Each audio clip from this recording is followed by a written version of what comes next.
Halo, di sini kami dari kelompok 3 yang beranggotakan saya sendiri yaitu Jenita Scarini, ada Sania Della Puspita, ada Asabella Berlian Effendi, Delinda Lady Astria, Aileen Hanis Stefani, dan Kristansia Auditia Erianti.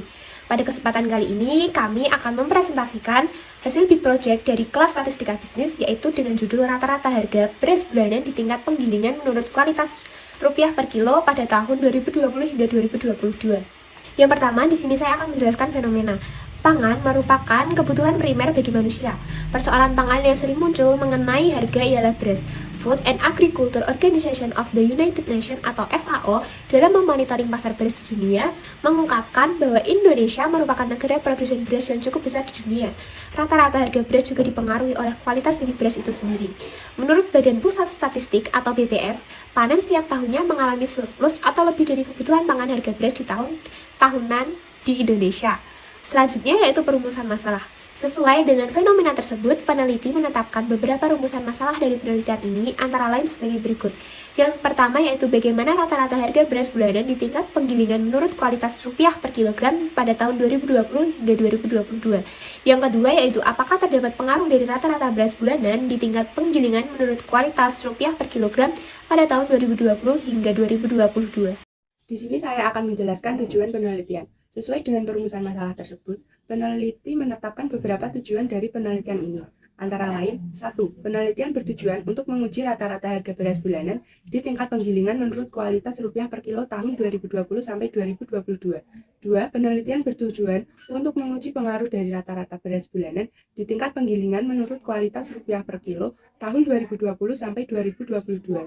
Selanjutnya, model penelitian. Berdasarkan fenomena di atas, maka model penelitian dapat digambarkan seperti gambar di samping. Keterangan dari gambar yaitu, variabel bebas adalah variabel yang mempengaruhi variabel terikat. Variabel bebas pada penelitian ini yaitu kualitas beras. Variabel terikat adalah variabel yang besar kecilnya ditentukan oleh variabel bebas. Variabel terikat pada penelitian ini yaitu harga beras. Selanjutnya, hipotesis penelitian. HA. Terdapat pengaruh rata-rata harga beras bulanan di tingkat penggilingan menurut kualitas rupiah per kilo tahun 2020 sampai 2022.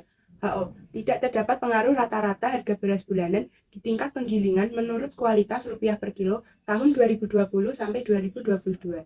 Yang selanjutnya yaitu bab 2 yaitu data dan alat data analisis. Yang pertama, jenis data. Jenis data yang digunakan dalam penelitian ini yaitu data kuantitatif. Menurut Sugiono 2018, data kuantitatif merupakan metode penelitian yang berlandaskan positivistik atau data konkret. Data penelitian berupa angka-angka yang akan diukur menggunakan statistik sebagai alat uji penghitungan, berkaitan dengan masalah yang diteliti untuk menghasilkan suatu kesimpulan. Sumber data yang digunakan adalah data sekunder. Data sekunder ini merupakan data yang diperoleh secara tidak langsung atau diperoleh dari pihak lain. Data sekunder menurut Sugiono 2018 merupakan data yang diperoleh peneliti atau pengumpul data secara tidak langsung. Dikatakan tidak langsung karena data diperoleh melalui perantara, yaitu bisa lewat orang lain ataupun lewat dokumen. Data sekunder adalah data yang diperoleh dari data primer dan dikembangkan kembali oleh para peneliti. Dalam hal ini, data sekunder yang dimaksud dalam penelitian ini berupa data pemerintah yang diakses melalui situs web terpercaya yaitu Badan Pusat Statistika. Yang kedua, karakteristik data. Karakteristik penelitian kuantitatif adalah beberapa ciri atau tanda khusus yang ada pada penelitian kuantitatif dan tidak dimiliki oleh penelitian lain. Karakteristik penelitian kuantitatif menurut Ari Kunto sebagai berikut. Yang pertama, kejelasan unsur, yaitu tujuan, pendekatan, subjek, sumber data, dan sudah mantap, dan rinci sejak awal. Yang kedua, langkah penelitian. Segala sesuatu direncanakan sampai matang ketika persiapan disusun. Yang ketiga, hipotesis atau jika memang perlu. Mengajukan hipotesis yang akan diuji dalam penelitian dan hipotesis menentukan hasil yang akan diharapkan. Yang keempat, desain, yaitu dalam desain dijelaskan langkah-langkah penelitian dan hasil yang akan diharapkan. Yang kelima, pengumpulan data, yaitu kegiatan dalam pengumpulan data memungkinkan untuk diwakilkan. Dan yang keenam yaitu analisis data, yaitu dilakukan setelah semua data terkumpul. Jadi, secara umum karakteristik pendekatan penelitian kuantitatif lebih banyak menggunakan data kuantitatif baik berupa angka, tabel, data yang berbentuk angka, dan grafik yang diangkakan. Selanjutnya ialah pada bagian 2.3, yaitu prosedur pengumpulan data. Metode yang digunakan dalam penelitian ini adalah metode dokumentasi, yaitu pengumpulan data sekunder pemerintah terpublikasi. Dokumen adalah catatan tertulis atau cetakan yang digunakan sebagai bukti atau memberikan informasi atau untuk menyimpan informasi. Metode dokumentasi adalah metode suatu cara yang digunakan untuk memperoleh data dan informasi dalam bentuk buku, arsip, dokumen, tulisan angka, dan gambar yang berupa laporan serta keterangan yang dapat mendukung penelitian. Selanjutnya ialah pada bagian 2.4, yaitu alat analisis. Penelitian ini menguji rata-rata harga beras di tingkat penggilingan menurut kualitas. Alat analisis yang digunakan dalam penelitian ini adalah IBM SPSS Statistik. Analisis data dilakukan dengan uji one-way ANOVA, yang merupakan prosedur yang digunakan untuk menghasilkan analisis variasi satu arah untuk variabel dependen dengan tipe data kuantitatif, dengan sebuah variabel independen sebagai variabel faktor. Tujuan dilakukannya uji one-way ANOVA adalah untuk membandingkan dua rata-rata atau lebih yang akan digunakan untuk menguji kemampuan generalisasi. Penelitian ini terdiri dari dua variabel, yaitu variabel independen kualitas dan variabel dependen harga. Kemudian ada analisis data. Yang pertama ada uji normalitas. Uji normalitas pada model uji one-way ANOVA ini dilakukan untuk mengetahui apakah besaran data harga beras tersebut terdistribusi normal atau tidak.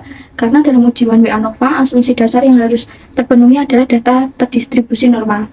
Kriteria pengambilan keputusan yaitu data terdistribusi normal jika p-plot memperhatikan plot yang berada di sekitar garis lurus dan dapat dianggap tidak terjadi masalah normalitas. Plot yang demikian juga dapat menunjukkan tidak terjadi masalah pada linearitas.